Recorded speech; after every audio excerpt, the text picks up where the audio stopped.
Le Canada a un système financier très innovant. Il est mis à jour tous les 5 ans pour s'adapter tout aussi bien aux périodes fastes qu'aux périodes changeantes ou de crise. C'est ce qui en fait un des systèmes bancaires les plus sains. Composé de 18 banques canadiennes, 30 filiales de banques étrangères et 22 succursales de banques étrangères exerçant des activités au Canada, le secteur bancaire gère plus de 1,7 milliard de dollars d'actifs. Ce secteur emploie plus de 500 000 Canadiens et Canadiennes, soutient indirectement environ 500 000 autres emplois et représente une masse salariale annuelle de plus de 22 milliards de dollars.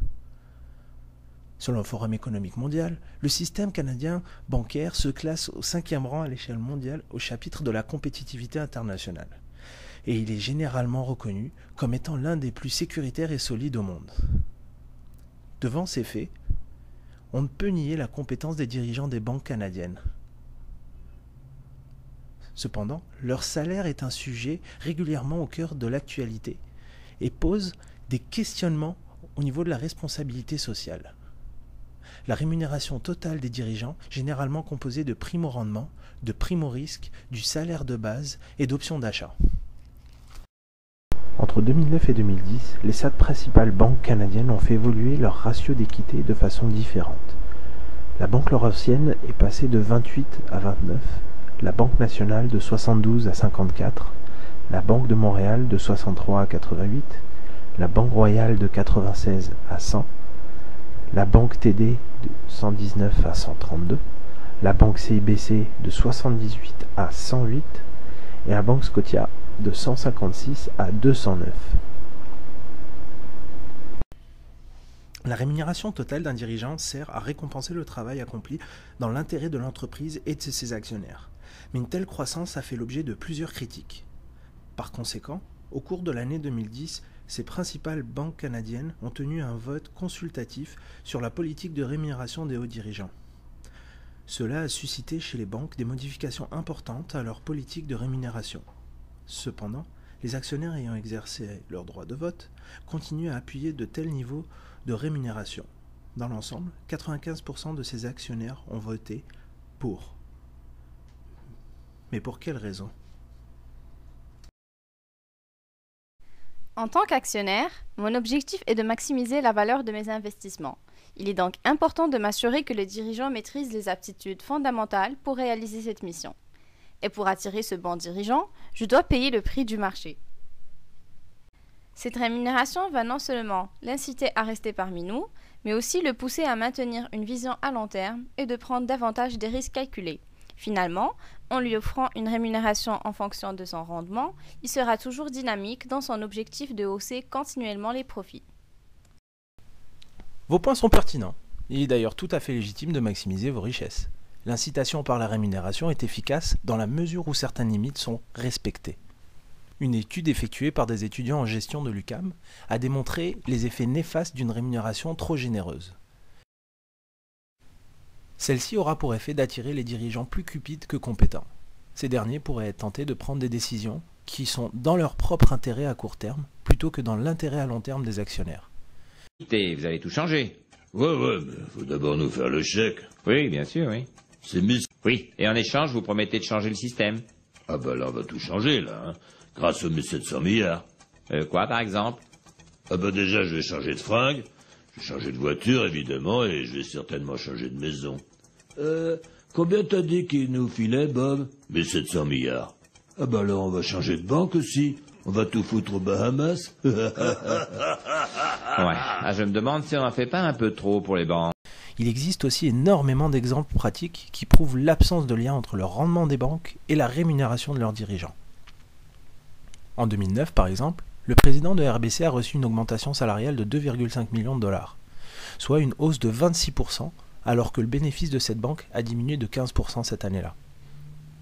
Un autre aspect du problème est le ratio entre le salaire du haut dirigeant et la moyenne des salaires des employés. Quand on voit des ratios de 50 ou 100, même parfois 200 fois le salaire moyen des employés, on constate que ce n'est pas du tout équitable. Des salaires aussi élevés sont critiquables non seulement d'un point de vue éthique et moral, mais aussi parce qu'ils contredisent les principes de gestion élémentaires des dirigeants vis-à-vis de leurs employés, ce qui nuit à l'image de l'entreprise. C'est aussi contraire au principe de partage de la richesse, ça nuit au rendement qu'on pourrait verser aux actionnaires, et en plus, un sentiment d'injustice créé chez certains employés baisserait leur satisfaction au travail, ce qui entraînera une baisse de la productivité et de la qualité des services, et donc la diminution des profits. Qu'est-ce que vous me suggérez alors? Rectifier le tir est moins compliqué qu'il ne paraît. Il suffit que les actionnaires fassent pression sur le conseil d'administration et qu'ils votent contre des rémunérations aussi élevées. Seul, vous ne pourrez pas y arriver. Cela nécessite une prise de conscience de la majorité des actionnaires et c'est là que vous entrez en jeu. Transmettez le message aux autres actionnaires lors des assemblées générales. Sensibilisez-les. Invitez-les à consulter le MEDAC. Il fournit une tonne d'informations utiles.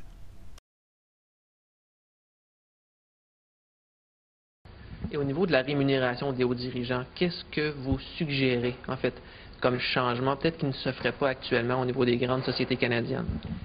Les changements que nous suggérons, c'est beaucoup plus de la divulgation, que ça soit clair et net, les différents programmes de rémunération, qu'on lie la performance du dirigeant à celle de l'organisation, que des perspectives à moyen et long terme soient considérées et qu'il y ait, quant à nous, un meilleur dialogue entre les organisations et les organisations indépendantes, de manière à ce qu'on puisse émettre nos commentaires et nos opinions. Mais il y a aussi la question du reste.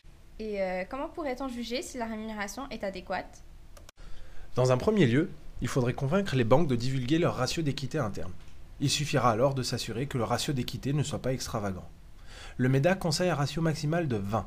À titre d'exemple, la Banque Laurentienne du Canada affichait un ratio de 29 en 2010, ce qui est très acceptable, principalement lorsque d'autres banques exposaient un ratio supérieur à 200 la même année. Il existe aussi une multitude de systèmes d'encadrement de la rémunération qui seraient avantageux à implémenter. Par exemple, la clause de récupération est un mécanisme qui a été adopté par les 7 grandes banques du Canada.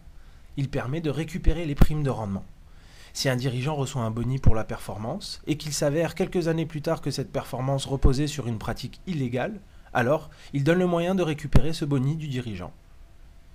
Il existe aussi un mécanisme que seule la Banque nationale a adopté qui exige l'atteinte d'un certain niveau de bénéfices nets pour déclencher le paiement des primes.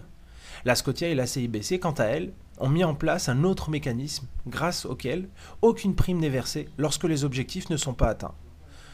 Donc, les implémenter est un premier pas qui permettra d'éliminer certains effets négatifs des rémunérations trop élevées. Pour conclure, j'aimerais rappeler que vous êtes les actionnaires et qu'il est dans vos droits de protéger vos intérêts. Vous pouvez passer à l'action pour faire changer les choses et refléter des valeurs nobles dans la gestion de nos banques. Des valeurs telles que l'égalité, qui sont l'essence de la société québécoise et qui font d'elle un exemple dans le reste du monde.